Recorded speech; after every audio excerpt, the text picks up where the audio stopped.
Hello, viewers. Welcome back to MBTV Weekly Property Roundup. We bring to you top developments from Indian real estate space, which is going to have a lasting impact on you as a consumer. I am Prasoon Kumar, Marketing Head of Magic Bricks, and with me is Jashri Kurup, Senior Real Estate Journalist and Editor-in-Chief of MBTV. Welcome, Jashri. Thanks, Prasoon. So, in North, especially, it's shivering cold, and we are also seeing a whole lot of actions happening, as you have been reporting and talking about in real estate. Budget coming around the corner. Yeah. What can consumers really expect in next few months to happen?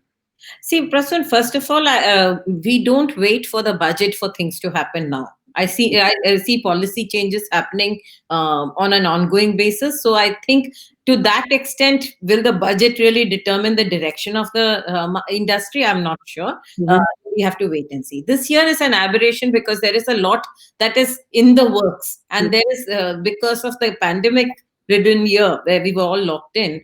The government certainly needs to give some booster. So that's why I think the budget will be a good year to a good time to announce these things, and I think it may happen.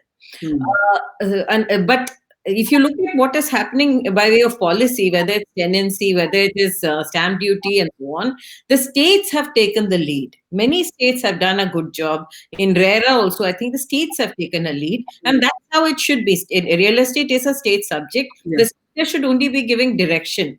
So we are hoping that's how it will be. But now it's not only the center and the state. If you notice the kind of shows that we have been doing, it's the city, STPs, water supply, sanitation, solid waste management. Last mile governance issue. Last mile governance, and the citizens are actively asking for this, and this has become part of the real estate sector. And it is going to have serious implications on real estate as a sector and the cities. Yes. All right. So, yes, you rightly said, Jashri, a lot of action happening already, and no one is waiting for a budget to happen, for policy actions to happen. And the states are taking the lead, as you said. So one news came last week. Again, Maharashtra as a state has taken the lead, and cabinet has approved about 50% reduction in premium for real estate projects under their new development control and promotion regulations. Now, what does this mean? Does it mean that the supply activity, the construction activity will get a boost now? New launches will happen, and therefore will trigger new demand. So, is it an effort really to kickstart the cycle again?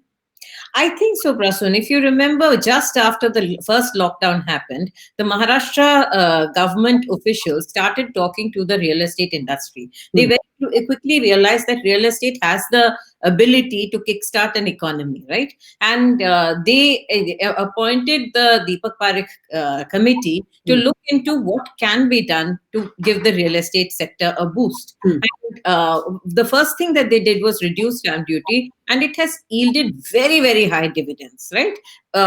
Especially in the premium segment, which hadn't moved, I think, for the last 5 to 6 years. The premium segment really took off big time. Action, yes. And you have seen that vacant stock is being consumed. So that has been good for the state exchequer. So unlike states like Haryana and Karnataka and all, which are constantly boosting taxes, Maharashtra, because of the Deepak Parekh committee recommendations, have actually dropped the rates and seen more compliance. There's way more sales, there's way more compliance in registration and so on. Now what they've done is, when a developer chooses to launch a project for fungible FSI, for various approvals, the developer has to pay premiums at the city levels. What has happened is Maharashtra has decided to reduce those by 50%. But it comes with a rider. If the developer avails of these lower premiums, the developer also has to absorb the stamp duty. Okay. So that the consumer doesn't have to pay. It's a great way of balancing for both the consumer as well as the developer. I think it's the first state that realized that if you work with the developers and work with the industry, you can actually boost the industry and earn money from it. By reducing the premiums, you enforce compliance, and it's been a very, very good move. Yes, and of course we have been talking about it, and it makes absolute sense to really increase compliance at this point of time, because whatever demand that has been there, that demand would requires a bit of a trigger, right, Yeah. to convert into transactions and actions. And I think some of these policy decisions have acted as that kind of a trigger. And if other states also follow a similar approach, as you rightly mentioned, places like Karnataka or Haryana, where they are large real estate markets, one could see probably a lot of action happening. Yes. So staying with Haryana, Jayashree, MR, which is one of the international developers which came to India and built townships across, especially in Gurgaon. Now, one of the townships that they built, which was MR Gurgaon Greens in Sector 102, their residents are now they have gone on hunger strike, complaining that the developer is ignoring the maintenance or the upkeep issues of the township.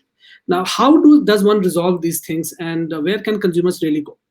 Actually, Prasun, this is indicative of a larger problem. We at MBTV have been raising it, as you know. We've raised it 2 or 3 times. In fact, we've done this week in property, where consumers brought their issues, and we got a lot of experts to talk about what are the solutions.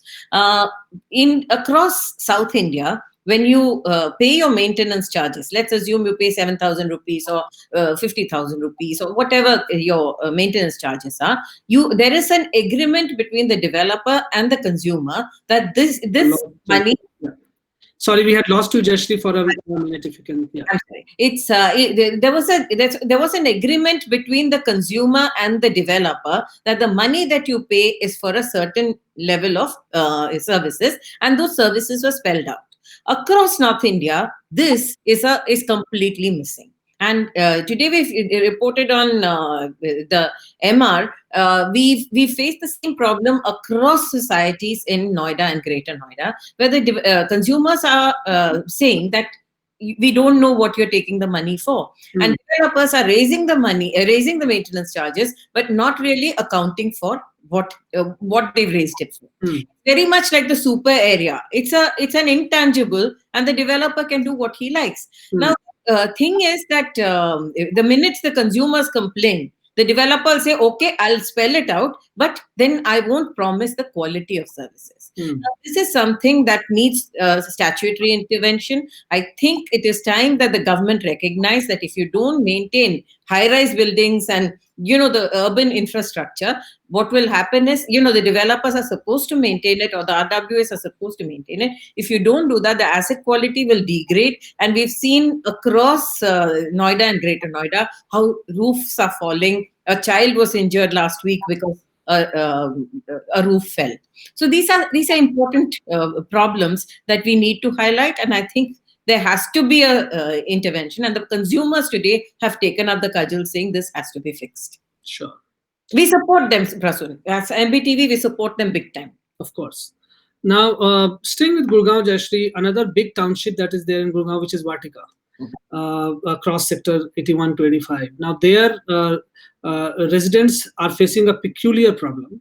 What we call a blurred line of accountability, which is where there are 2 different civic bodies now, and the township is divided between these 2 civic bodies, and so on and so forth. So, already residents do struggle with regular issues related to civic bodies and other bodies that they have to interact with. Now there are multiple civic bodies taking care of same localities. How does it happen, and what's really the way out of these things? Gurgaon tried to increase its size by creating a Gurgaon Manesar Master Plan 2031. In which Sona was master planned, parts of Manesar was master planned, and so on.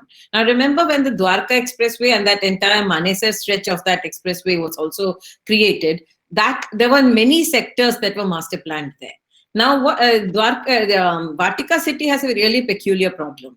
The Gurgaon Municipal Corporation has now there's another municipal corporation called the Manesar Municipal Corporation. Vatika city is plumb between the 2. So 50% of Vatika city belongs to the Manesar Municipal Corporation and 50% to the Gurgaon Municipal Corporation. It also has 5 villages. So there are various problems there also. some of them vote in one constituency, some of them vote in another parliamentary constituency.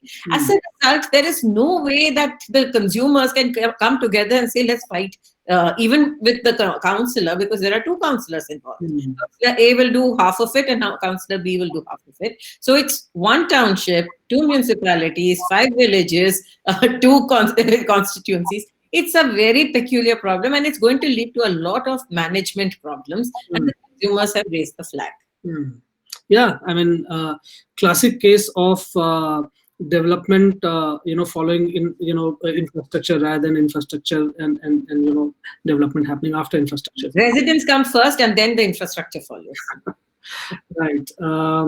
Now, in UP, Jayashree, one important development that happened, we have been talking about the model tenancy law for quite some time now, and we know how important it is to really structure the residential rental market in this country, and that's a huge market which is unstructured right now, and there's a lot of value that can be created out of structuring this market.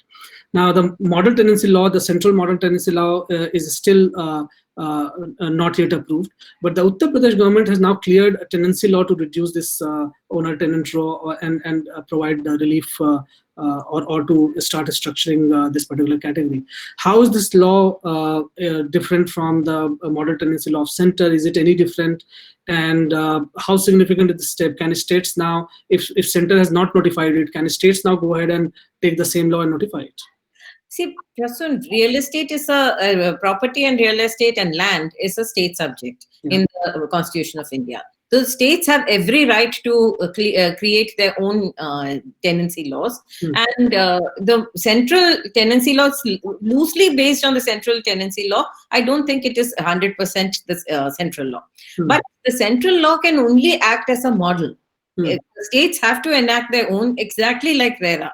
The state created a RERA, and the states drew upon it and tinkered with it for their own states. The tenancy laws will also follow the same norm, and it is a good thing. I mean, tenancy has been one of the, if you look at the volume of cases, I think some over 60% cases are related to property, and a very large percentage is because there are blurred lines between laws. So spelling it out is good, and I think it is one more step towards structuring the real estate market. Sure. But it's still an ordinance. It's not a law.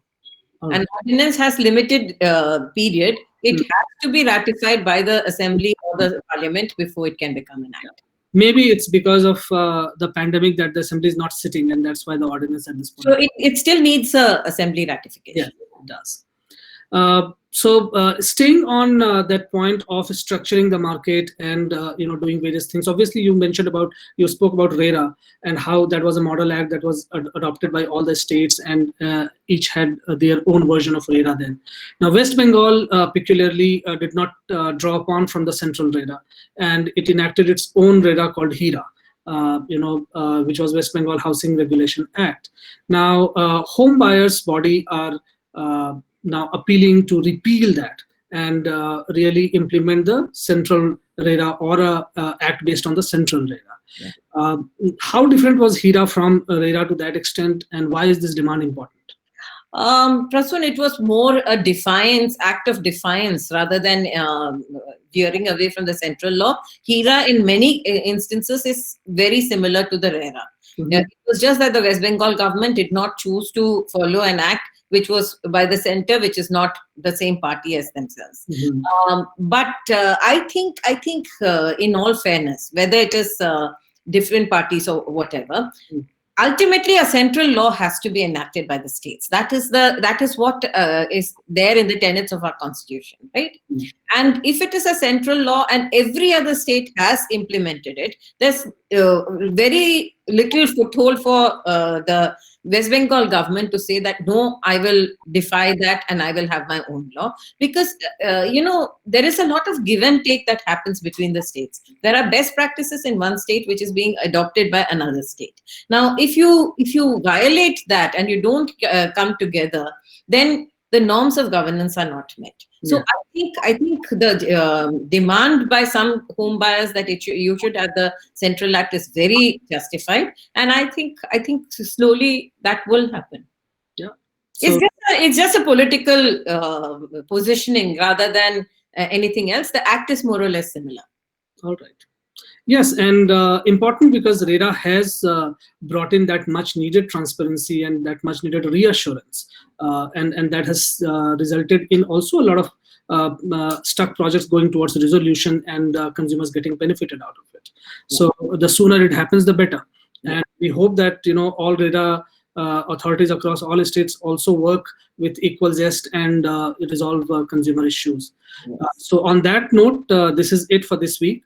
And we'll come back again next week with important developments. Stay tuned to MBTV. Thanks a lot. And keep watching.